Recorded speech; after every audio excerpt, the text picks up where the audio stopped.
para el mundo, sobre todo para nuestra actividad. Estamos con muchos compañeros que se están quedando sin trabajo, otros compañeros que no saben cuál va a ser su situación, empresas que no están pagando los sueldos, así que creo que este tipo de charlas nos ayuda a cumplir una de las funciones que yo creo que tenemos las asociaciones sindicales, que es la contención a los compañeros y a los afiliados. Y felicitarlas también por la figura que hoy tenemos, ahí lo veo al doctor Facundo Manes, muchas gracias por estar presente junto a nosotros, la verdad que es un honor tenerlo acá y bueno, no quiero hablar mucho más porque está el invitado que es el que hoy va a estar hablándonos y seguramente dejándonos mucha información interesante. Muchas gracias. Gracias, Juanpi, gracias por sumarte hoy, que sé que estás a 1000 en este tiempo, así que yo, si bien todos sabemos quién es Facundo Manes, igual quiero hacer la presentación que amerita y decirles que nos va a acompañar hoy uno de los neurólogos más respetados del mundo, fundador y presidente del Instituto de Neurología Cognitiva INECO. El neurólogo y neurocientífico argentino Facundo Manes ha dedicado gran parte de su trayectoria a descifrar los secretos del cerebro, actividad que sigue desarrollando como investigador del Consejo Nacional de Investigaciones Científicas y Técnicas, CONICET, y presidente honorario de la Fundación INECO para la Investigación en Neurociencias. Es profesor de Neurociencias Cognitivas, presidente electo de la International Frontotemporal Dementia Society y consultor del Cognition and Brain Sciences Unit del Medical Research Council de la Universidad de Cambridge. Muchas gracias. Espero haberlo dicho todo muy bien. Muchas gracias. Me callo yo también. Bienvenidos a todos. Disfrutemos a Facundo. Escriban en el chat las preguntas que deseen y después las vamos a poder leer. Gracias, Facundo. No, muchas gracias a todos ustedes por la invitación y por el tiempo de conectarse para reflexionar brevemente sobre los desafíos que estamos enfrentando, sobre cómo afrontarlos. La idea es hablar 20, 25 minutos y después estoy abierto a un par de preguntas de las que quieran hacer. Esta pandemia, por supuesto que es una crisis de salud, pero también, como ustedes lo están viendo, es una crisis económica, es una crisis social, es un golpe al orden internacional, es una crisis política, ideológica y también moral. Todo esto, todas estas diferentes crisis, tiene un gran impacto en nuestras emociones y en nuestros comportamientos, tanto a nivel individual como a nivel colectivo. De eso vamos a hablar hoy, de cómo está impactando todo lo que está pasando en nuestras emociones, en nuestro bienestar mental. Esta pandemia también es un recordatorio que nuestra salud, la salud humana, está vinculada a la salud del planeta. Los coronavirus son zoonóticos, lo que significa que se transmiten entre animales y personas. Y diferentes investigaciones están mostrando que lamentablemente este tipo de enfermedades está aumentando. Para evitar futuras zoonosis, debemos abordar las múltiples amenazas a los ecosistemas, a la vida silvestre, incluida la pérdida y la fragmentación del hábitat, el comercio ilegal de animales, la contaminación y el cambio climático. Si uno ve la historia de las epidemias, ve que siempre, nos guste o no, todas han llevado a grandes cambios sociales. En otras palabras, las pandemias siempre en la historia cambiaron a la sociedad. Y lo más probable es que esta vez nos cambie de nuevo. No sabemos cómo será el mundo una vez que venzamos al coronavirus, porque los seres humanos le vamos a ganar al coronavirus, como le ganamos a otros virus, gracias a la salud, a la tecnología, a la ciencia. No sabemos cómo va a ser el mundo. Algunos dicen que va a ser algo totalmente distinto. Yo no creo eso, creo, como muchos, que lo que vamos a ver y estamos viendo es que se van a acelerar tendencias previas que venían sucediendo en la pandemia en todas las áreas. En cada área venían sucediendo tendencias previas, desde la revisión del capitalismo, bueno, eso se va a acelerar, hasta la telemedicina, que va a aumentar o aumentó rápidamente, aunque nunca reemplace al contacto humano, al médico. Va a haber una sinergia cada vez mayor entre el médico y la telemedicina o la tecnología, lo mismo la educación. Va a haber un híbrido. Nos costaba la educación a distancia, de repente cambió el contexto abruptamente y los seres humanos cuando cambia el contexto aumenta la motivación para sobrevivir y nos adaptamos a ese cambio y en unos meses nos educamos más a distancia que en años previos donde teníamos la tecnología pero no la usábamos. Así que en todas las áreas muchos vemos que se van a acelerar las tendencias previas. Y aunque no sabemos cómo será el mundo una vez que le ganemos al coronavirus, lo que estamos viendo es que ya el virus está reconfigurando las relaciones de las sociedades con los gobiernos, con la ciencia, con la tecnología, con el ambiente. Este proceso también nos va a obligar a muchos, y muchos, ojalá que podamos aprovechar este tiempo extraordinario que nos tocó, que vamos a recordar por el resto de nuestras vidas, para reconsiderar qué somos, quiénes somos, qué valoramos de verdad, y también para en el largo plazo ayudarnos a redescubrir nuestra mejor versión. Si miramos la historia nuevamente, uno ve que las crisis y los desastres muchas veces provocaron cambios para el bien. Fue después de una de las peores plagas de la historia que muchas ciudades de Europa, particularmente Florencia, lanzaron el Renacimiento. La Guerra Civil Americana permitió a Lincoln y a sus aliados crear el ferrocarril transcontinental y la red de universidades públicas. La Gran Depresión dio lugar a una serie de leyes federales que redujeron la desigualdad. La pandemia de gripe en el 18 ayudó a crear un servicio de salud pública en muchos países europeos. Las crisis provocadas por la Gran Depresión y la Segunda Guerra Mundial dieron origen al estado de bienestar. O sea que muchas cosas buenas pueden pasar después de desastres o de crisis masivas como esta. Pero también tenemos que estar atentos porque las crisis pueden sacar lo peor de nuestra especie. Las crisis pueden sacar lo mejor de nuestra especie, que es el altruismo, la cooperación, la inteligencia colectiva, la empatía. Pero también puede sacar lo peor de nuestra especie, el autoritarismo, la individualidad, la discriminación. Algunos gobiernos o poderosos pueden optar por el autoritarismo y la restricción de las libertades. La peste bubónica desató una violencia masiva en Europa, que incluyó el asesinato de catalanes en Sicilia, de clérigos, de mendigos, con más de 1000 comunidades erradicadas. Y más recientemente en la historia, luego de los ataques terroristas en las Torres Gemelas en el 2001, el control de muchos gobiernos sobre las sociedades aumentó en forma significativa o vertiginosa. Y también se lanzaron guerras injustificadas y ocupaciones injustificadas. También muchas pandemias pueden conducir a violencia. La amenaza de la enfermedad puede generar discriminación contra grupos que son estigmatizados o chivos expiatorios. Así que cómo saldremos de esto va a depender de nosotros, de cómo trabajemos colectivamente, porque de esto salimos entre todos. Una palabra que ganó cada vez más protagonismo en este último tiempo es algo que nos va a permitir sobreponernos a este trauma colectivo, que es la empatía. La empatía es la habilidad que tenemos en nuestro cerebro, en nuestra conducta, para imaginar qué está pensando el otro.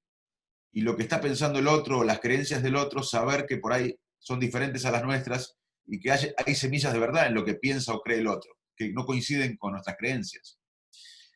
Eso es una empatía cognitiva. Y hay una empatía emocional, que es sentir lo que siente el otro. Y la empatía es clave porque nos permite pensarnos como un todo, que necesita a los demás para salir adelante. Hicimos un estudio en la Fundación INECO de más de 10.000 personas en Argentina, en todo el país, y encontramos que había un aumento muy marcado de los síntomas de ansiedad, de angustia, de ánimo caído. Y lo que explicaba este fenómeno era en parte la fatiga cognitiva que estamos viendo. Ni hablar de la gente que está empobreciéndose, o que se empobreció, o no puede comer, o no puede asegurar a su familia lo básico, o está perdiendo el empleo, o tiene miedo de perder el empleo. Pero aunque no estemos algunos privilegiados en esa situación, podemos alimentar a nuestros hijos, todos estamos fatigados. ¿Por qué? Porque hace meses que venimos haciendo cosas que no hacíamos. Y no hacemos cosas que hacíamos. Todo eso requiere un esfuerzo mental. El esfuerzo sostenido por regular nuestras conductas dentro de un rango de displacenteros, más tarde o temprano nos agota. Y lo que estamos viviendo nos pone a prueba las capacidades de autorregulación que cada uno tenemos. No hacer las cosas que hacíamos siempre, por ejemplo, ver a alguien y abrazarlo, no hacer eso requiere un gasto mental. Y hacer las cosas que no hacíamos, cada vez que hacemos algo, lo lavamos las manos, requieren de un gran esfuerzo y fatiga mental. También la incertidumbre, que ustedes lo están viviendo, es un factor clave para el agotamiento. El esfuerzo y las energías mentales por negar o afrontar la incertidumbre consume muchos de nuestros recursos cognitivos y nos provoca ansiedad y agotamiento. El alargamiento de la pandemia, la imposibilidad de predecir cuándo terminará, los resultados inciertos en el orden de la salud, pero también en otros terrenos como el económico, el laboral, también influyen a generar desgaste cognitivo emocional. Y aparecen síntomas como estrés, depresión, ansiedad, agotamiento, insomnio, irritabilidad, frustración, desapego, confusión, incluso ira, dolores inespecíficos, dolor de cabeza. Porque tenemos miedo y preocupación por nuestra salud, por la salud de nuestros seres queridos. Esto impacta en los patrones de sueño, de alimentación. Nos cuesta dormirnos o concentrarnos. Se complican o se empeoran los problemas de salud que ya veníamos teniendo.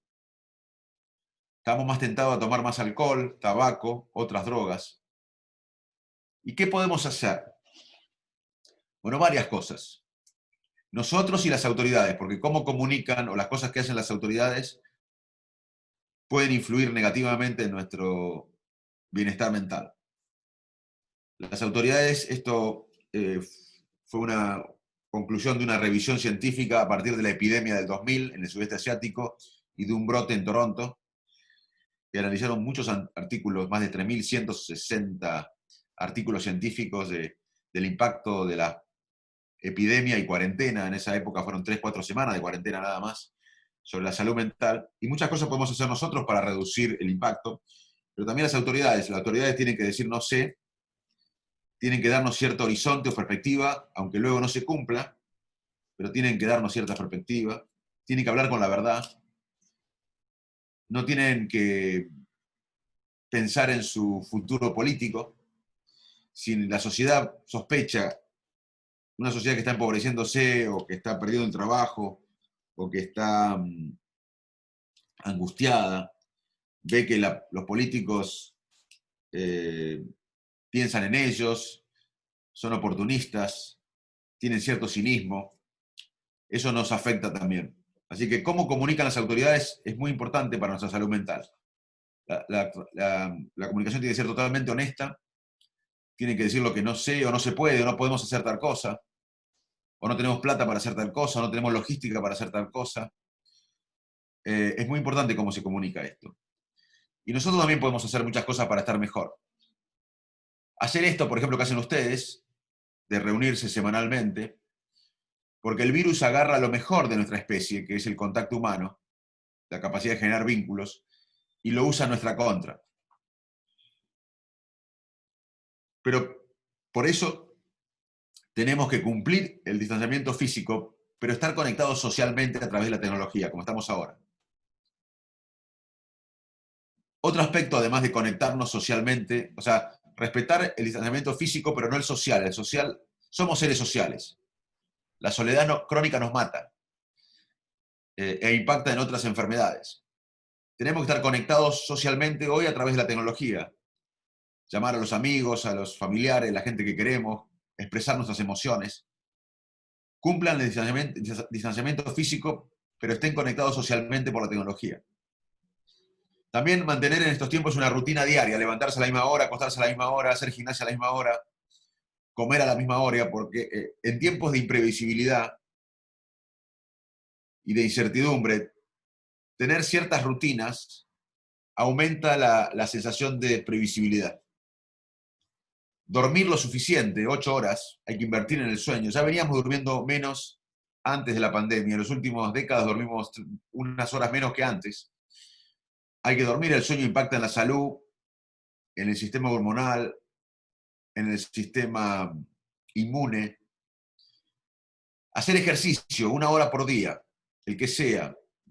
Hay cursos online para hacer, aunque sea en un cuarto. El ejercicio es un buen ansiolítico, es el mejor antidepresivo natural. Es muy importante tener un ejercicio, refuerza el pensamiento positivo y creativo. Es muy importante 1 hora de ejercicio por día. Una dieta bien balanceada siempre es importante, pero ahora más que nunca, igual que hidratarse. Saber que son épocas en las que vamos a estar más tentados a tomar alcohol, drogas o tabaco, hay que estar atento para disminuir el consumo de tabaco, alcohol y drogas, que puede complicar incluso la situación si nos infectamos. Limitar la exposición a las noticias, 15 minutos solamente de COVID por día, porque si estamos todo el día contando muertos, contando infectados, viendo cosas del COVID, vamos a generar una conducta que se llama negligencia de la probabilidad, es que vamos a estar más preocupados de lo que deberíamos por lo que nos va a pasar. O sea, si yo tengo 51 años, como tengo, y tengo una buena salud, porque antes de la pandemia me hice un chequeo y dio bien, las probabilidades de que yo me muera de COVID son mínimas. Tengo más posibilidades de salir ahora a la calle y me atropelle un auto de morirme de COVID. Puede pasar, me puedo morir de COVID, pero las probabilidades son mínimas. Ahora, si yo con 51 años y sano, estoy todo el día viendo noticias de COVID, voy a tener la sensación de que me voy a enfermar gravemente, más de la probabilidad real que tengo para mi edad y mi estado de salud. Relajarnos, algunos minutos de silencio pueden ser refrescantes, eso ayuda a calmar la mente, a reducir la ansiedad, escuchar música, leer un libro. Lo que nos ayuda a relajarnos, use una técnica que funcione para ustedes y utilícenla. Es un tiempo de ser amable con uno mismo, de darse los gustos. Eliminar presiones o tareas pendientes, establecer prioridades. No podemos hacer todo lo que hacíamos antes. Centrarnos en lo que va bien. Cuando todo anda mal, hay algo que anda bien. Yo, por ejemplo, aunque todo ande mal, hablo, puedo ver, puedo caminar, puedo mover los brazos. Muchos de mis pacientes no pueden hacerlo. Así que, aunque todo anda mal, hay algo seguro que anda bien. Hay que concentrarse en eso. Mantener las cosas en perspectivas. Vamos a volver a abrazarnos. Vamos a ganarle al virus. Va a llevar meses esto, muy largos meses. Vamos a tener que aprender a convivir con el virus en los próximos meses. Pero esto, lamentablemente, tenemos que aguantarlo porque no podemos tener la vacuna mañana, ni aunque tengamos la vacuna mañana, es inmediato la inmunización global. Va a requerir un tiempo, largos meses. Vamos a tener sufrimiento y dolor, y estamos teniendo sufrimiento y dolor. Vamos a tener que aprender a convivir con el virus hasta que llegue la cura y la vacuna, y hasta que se pueda distribuir e inmunizar a una gran parte de la población mundial. Esto va a requerir tiempo. Así que convivir con el virus, menos miedo, más cuidado, y empezar a convivir con el virus es clave. Si alguien cree en algo, pero esto va a pasar, lo importante es tener la perspectiva, que vamos a volver a abrazarnos, a viajar, pero va a llevar tiempo.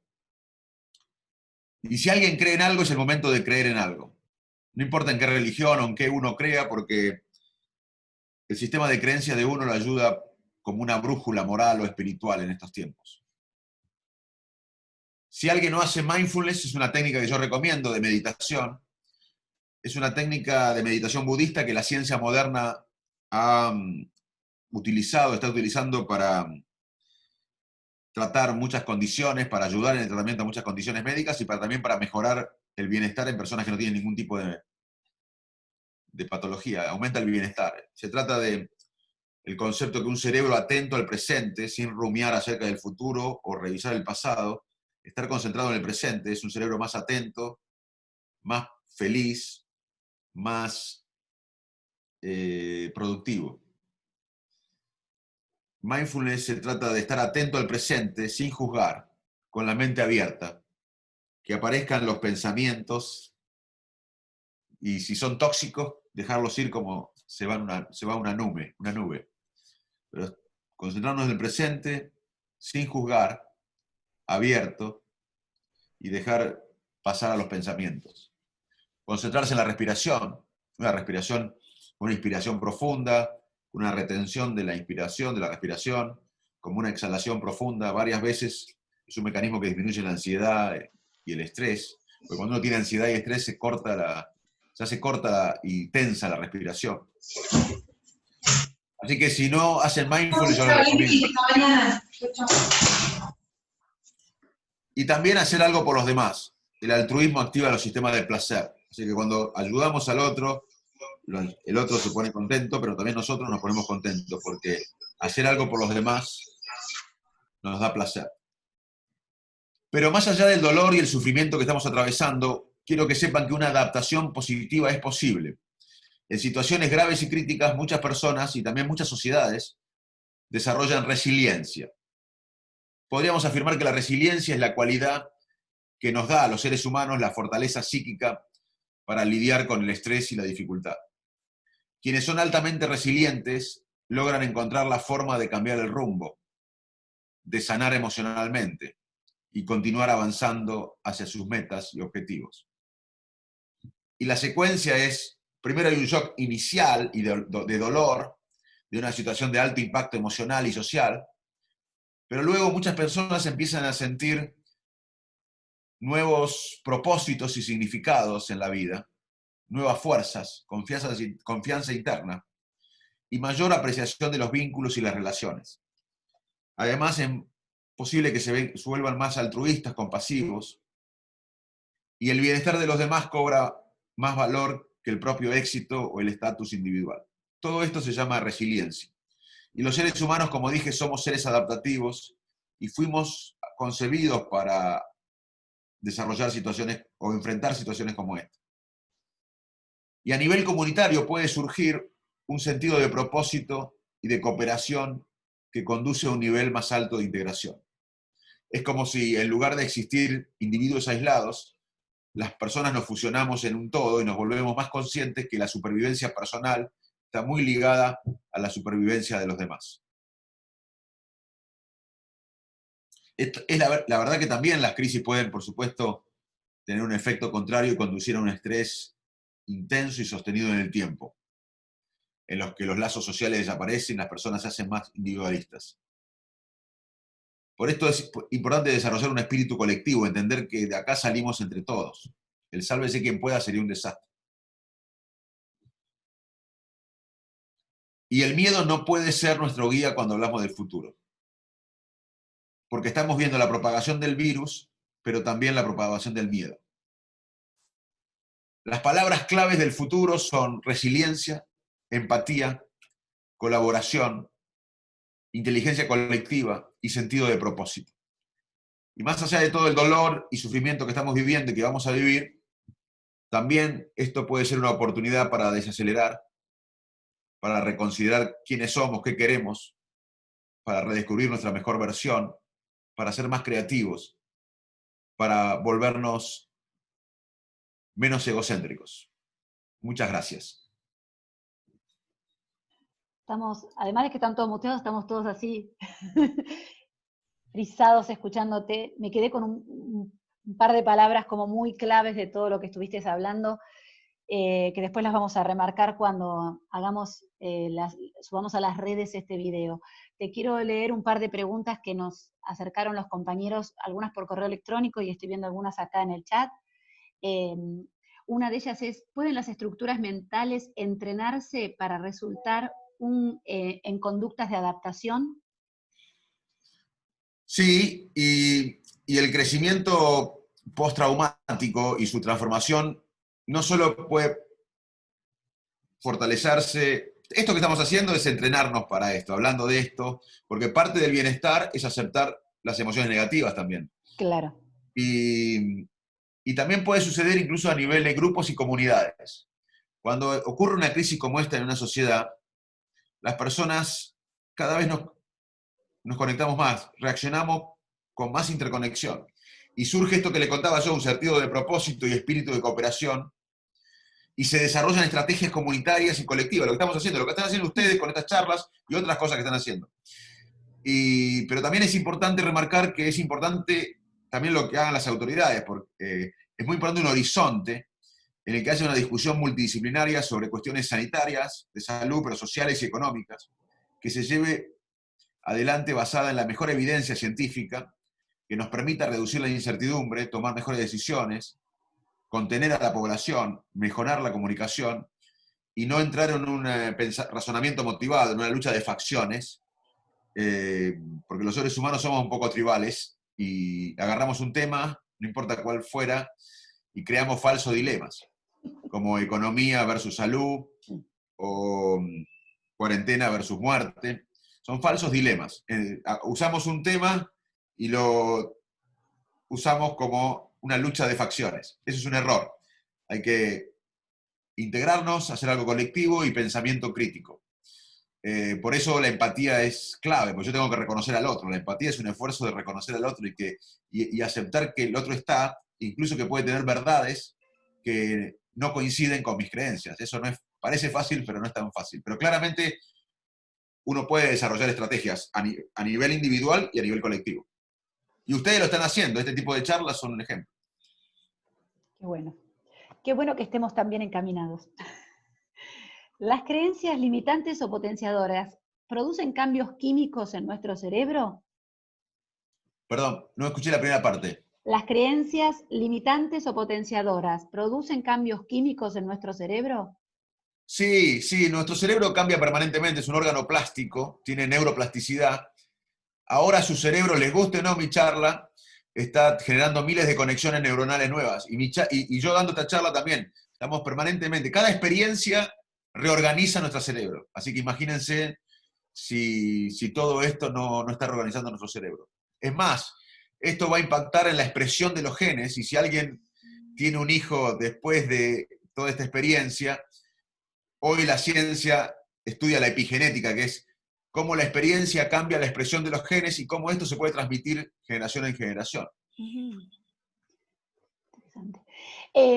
Nos pregunta Claudio, desde hace unos meses aproximadamente, además de la inseguridad y la pandemia, mi cerebro, que usted algo sabe del tema, funciona casi exclusivamente con pensamientos catastróficos y que solo viviré cosas malas. En especial lo siento por mi hija menor que trabaja en el aeropuerto de Ezeiza, ingresa a las 4 de la mañana y sale de su hogar 2:45. No puedo dormir hasta saber que llega bien. No me pasaba antes y me cuesta estar así todo el tiempo. ¿Hay algo que pueda hacer con mi cerebro al respecto? Su respuesta será muy valiosa, lo admiro mucho, Claudio.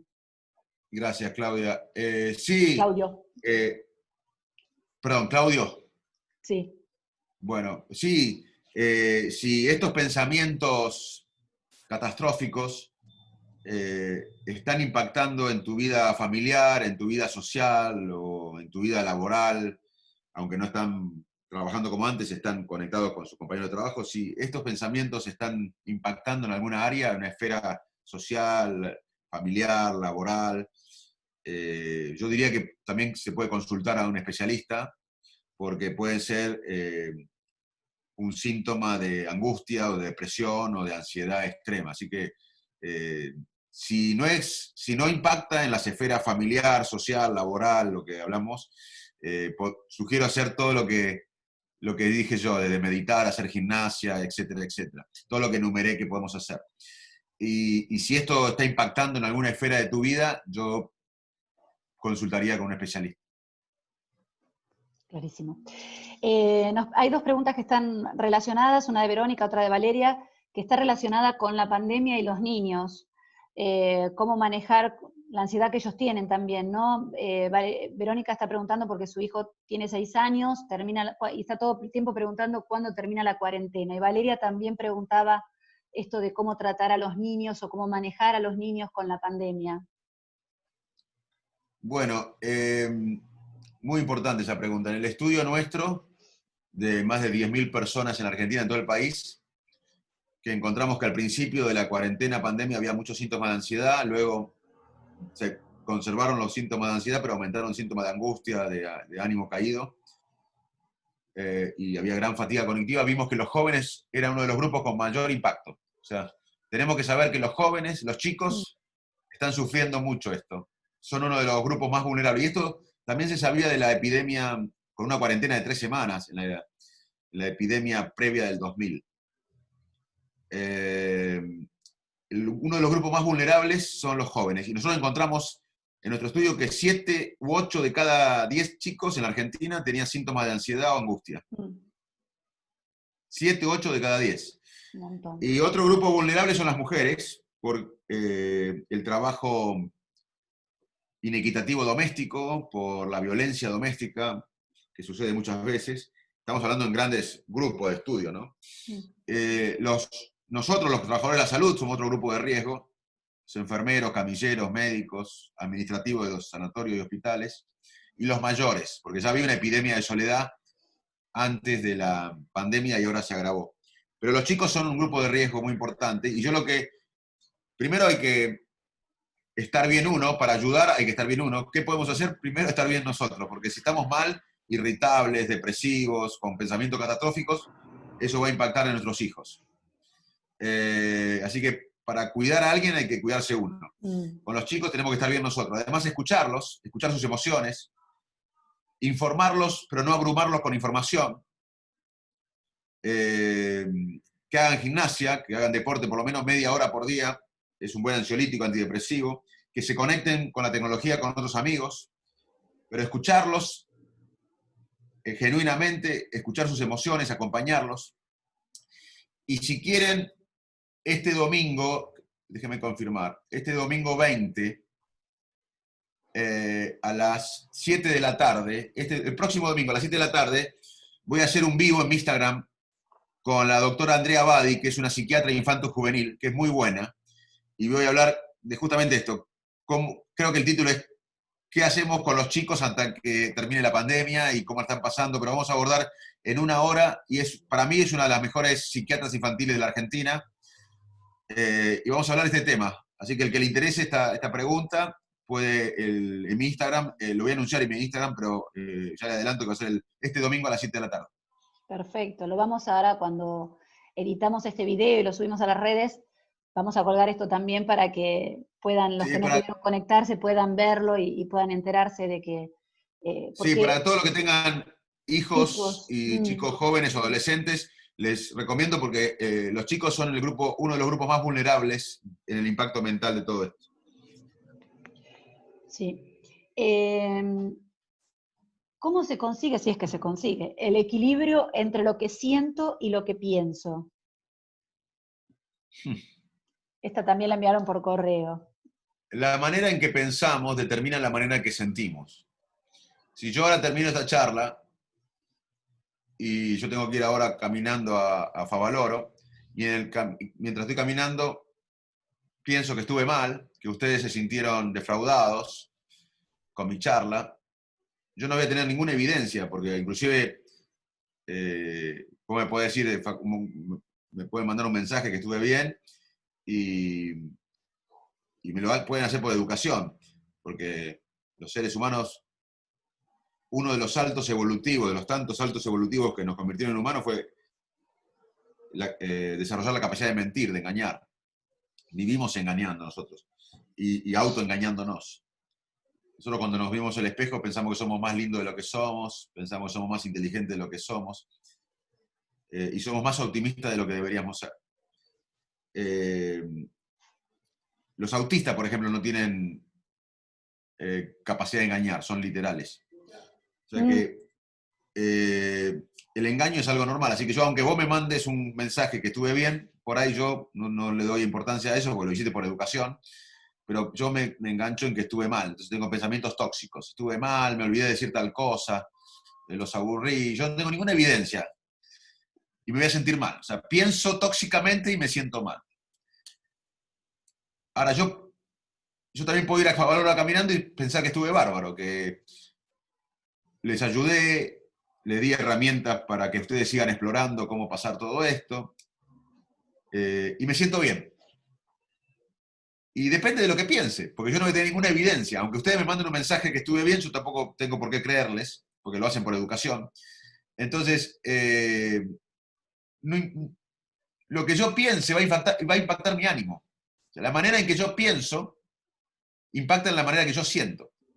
Y hoy se puede cambiar eso, se puede reevaluar la manera que pienso para cambiar la manera que siento. Y a su vez, la manera que siento impacta en la manera que pienso. Hay una relación bidireccional en la manera que pienso y siento y pienso. Y hoy sabemos que podemos cambiar la manera que pensamos para cambiar la manera que sentimos. La realidad no la podemos cambiar. Ustedes no pueden cambiar que los viajes estén suspendidos en el mundo. Por ahí en Argentina es un poco especial, pero en el mundo, o no sé, vamos a poner algo que pase en todo el mundo. El tema de la educación. Un padre no puede hoy decir, quiero que mi hijo vaya al colegio, porque la realidad no la puede cambiar. Lo que puede cambiar es cómo reevalúa esa realidad. Y eso es clave para sentirnos mejor. Bueno, muchas gracias a todos. Y les quiero, antes de terminar, les quiero agradecer porque cada vez que viajo, siento el afecto de ustedes, siento el cariño de ustedes, me siento en mi casa, en Aerolíneas. Así que la verdad que estoy muy agradecido con todos ustedes y para mí era muy importante darles esta charla. Tengo muchos pedidos de charla, pero esta especialmente era importante para mí porque estoy muy agradecido con todo el trabajo de ustedes. No, nosotros estamos honrados de abrir este nuevo espacio, estas tardes de encuentro con tu presencia. Le agradezco especialmente a Laura Parisi que nos facilitó el acercamiento con vos y estamos muy emocionados de tenerte en este espacio. Esperamos tenerte a bordo prontamente y poder devolverte algo de todo lo que nos diste hoy. Nos quedamos con palabras claves como empatía, contacto social, pensamiento crítico, resiliencia, como palabras para rumiar y buscar generar conexiones nuevas que nos lleven a un pensamiento positivo. Muchas gracias. Está mi mamá en este Zoom, que te cuento que tiene 82 años, no sabe lo que es el Zoom nada más por lo que escucha a mis hermanos o a mis hijos, y solo se metió en este espacio a través del teléfono de mi sobrino para verte porque te admira profundamente. Así ¿Cómo que, se llama tu mamá? ¿Cómo se llama tu mamá? ¿Cómo se Isabel. llama? Isabel. Isabel, gracias Isabel, gracias por ¡Ay, se estar. muere! Un placer. Le estás dando un shock de vida. Muchas gracias. Mamá, un beso. Gracias a todos, buenas tardes. Gracias, Facundo. Chao, gracias. Nos vemos en 15 días. Chao a todos, gracias.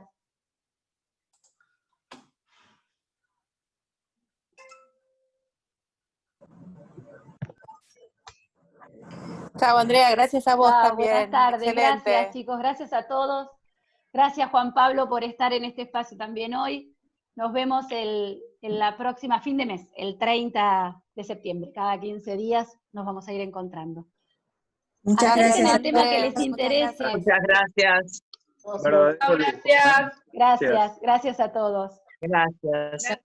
Gracias, Facundo.